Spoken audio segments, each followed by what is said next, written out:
Hello everyone, this is Cobalt. This is the next video in my character analysis series for Brawlhalla. Stick around till the end to hear about entering the giveaway to win community colors, emotes, weapon skins, sidekicks, avatars, or even the battle pass, and voting for the next legends. And if you want to skip all this and get straight into the information, there's a timestamp in the description, and don't forget to subscribe so you can keep up with the release of your favorite legend. In these analyses, I wanted to focus solely on the character's signatures. Light attack combos are covered much more in depth than I ever could elsewhere and function pseudo-comparably for all characters of that weapon class. So I'm not going to be discussing the general neutral of the character with their weapons unless it pertains in some way to their signatures. Firstly, I want to give clear descriptions of the terminology I'll be using. Startup frames are the amount of frames that happen after a move has begun until the first hitbox of the move becomes active. Active frames are the duration of frames that the move contains hitboxes that can collide with your opponent. FAF, or First Actionable Frame, is the first frame available where your character is able to move again after the move has been started. For all of this data, I use the character's jump to display the first actionable frame. Lastly, on miss refers to the move not connecting with an opponent, and on hit refers to the move making contact with an opponent. I'm going to be doing my analysis today on the next voted in legend, Petra. Petra comes from Terminus, the prison realm. She sold what she could, fought in any way she could, and took over a street gang by the time she was 16. She led the gang to eventually gain control of the Dark Heart Quarry, which granted her some insane powers which only made her more dangerous.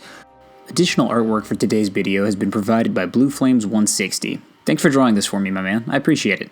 Feel free to go give him a follow on Twitter. His handle will be linked below in the description. Petra's weapons are Gauntlets and Orb. She's seen some incredible results throughout the competitive metagame over the past year or so, and still sees high level of play frequently. She's an incredibly strong character with both of her weapons being very good in the metagame since their introduction. She's a very high attack stat at 8, with 4 dexterity, 4 defense, and above average speed at 6. She's meant to be a character with a good bit of speed and power, and this certainly shows in her gameplay and her results over time in the game. So, do her SIGs add to her good kill power, or are her weapons enough on their own? Well, let's find out. Let's start with her Orb. Orb side SIG has 19 frames of startup, active frames from 20 to 36 with an FAF of 51. It functions differently on miss than it does on hit. Should the move connect, the initial hitbox is cancelled to an explosion hitbox that lasts 5 frames upon contact, and this could be at any point along the travel duration where it cancels early. If the move makes contact on the first active frames, it has active frames from 20 to 25 and the FAF remains the same.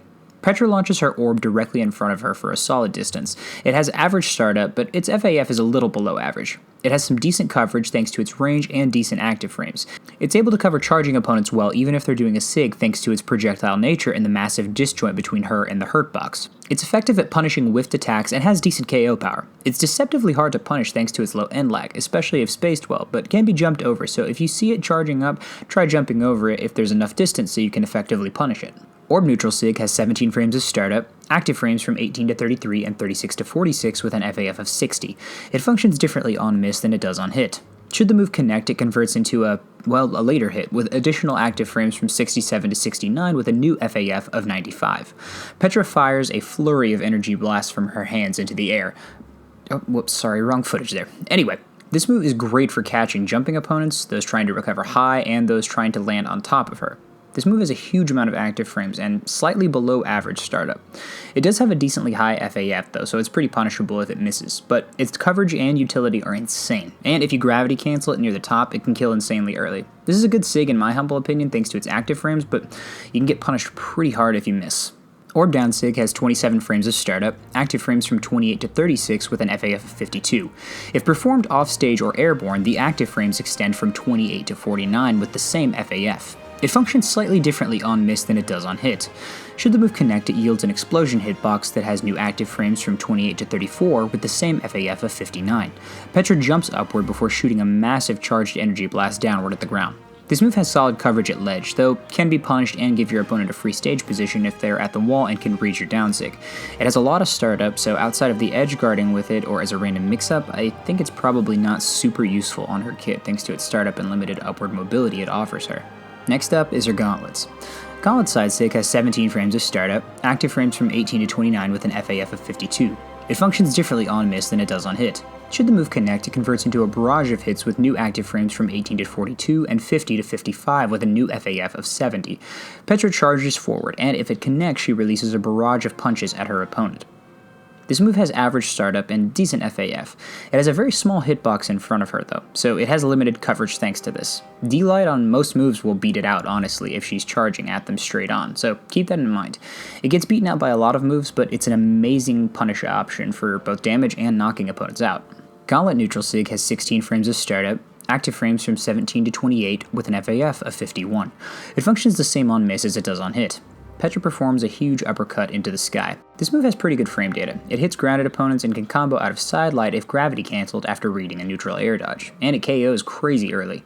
This move is pretty good in my opinion, covers jumping opponents as well as those recovering high, and has a really high vertical reach. I like this Sig a lot, and I've seen plenty of KOs with it in competitive metagame.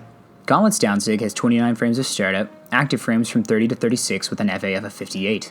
It functions differently on miss than it does on hit. Should the move connect, it functions as a command grab with a new FAF of 94. Petra basically does instant transmission over to her opponent, shoots them in the other direction, teleports again, and shoots her opponent in the other direction yet again. This Sig is insanely cool, and it's similar to Koji's down Sig on Sword with respect to its utility, travel distance, and startup. It has some insane KO power and additionally counts as a wall touch if you gravity cancel it off stage, so that's useful. It covers a surprising amount of distance as well, so it can definitely be a solid burst option for surprising opponents who think that they're at a safe distance. So overall, her Sigs are pretty good in my opinion. They aren't the best in terms of their frame data, they're pretty average really, but they aren't bad. They have solid coverage both in front of her and above her, and the utility that they offer her can be very good. They complement her kit well, and I think that her neutral Sig on Gauntlets is likely her best Sig. Her weapons are really good right now as well, so her Sigs offer her some utility on that kit. I love her theme a lot. Basically a love letter to Dragon Ball Z, but frankly I don't particularly care for any of her skins. Not that that matters, but it's my video. Her Sigs aren't the most amazing Sigs in the game by a long shot, but they're solid for her kit given her high strength stat. Her Orb neutral Sig is really good in terms of coverage, but has limited use thanks to it being so easy to punish due to its high end lag and FAF. And her down Sig on Orb is rather lackluster whenever not used for edge guarding, but her other Sigs certainly have some solid purpose on her kit. I gotta say, I think down Sig on her Gauntlets is my favorite honestly, it's really freaking cool. Today's code to put down in the comments is Super Saiyan, along with your Twitter handle or any social media of your choice. And if you get that reference, I appreciate it. Additionally, I've received some intel that I'll be getting some MetaDev Ember skins in a few weeks, so keep an eye out for those whenever I get them. Check out my Twitch account as well. It'll be linked in the description below. I'll be streaming later this week, probably on Wednesday, so come say hello. Tune in tomorrow for coverage on the highest voted legend from this week. I'll be continuing this once a day, Monday through Friday, over the next 10 weeks until all 50 legends are covered. So, thanks for joining me on this ride. Don't forget to subscribe so you don't miss the release of your favorite legend, and hope to see you back for the next one. Once again, I'm Cobalt, and thanks for watching.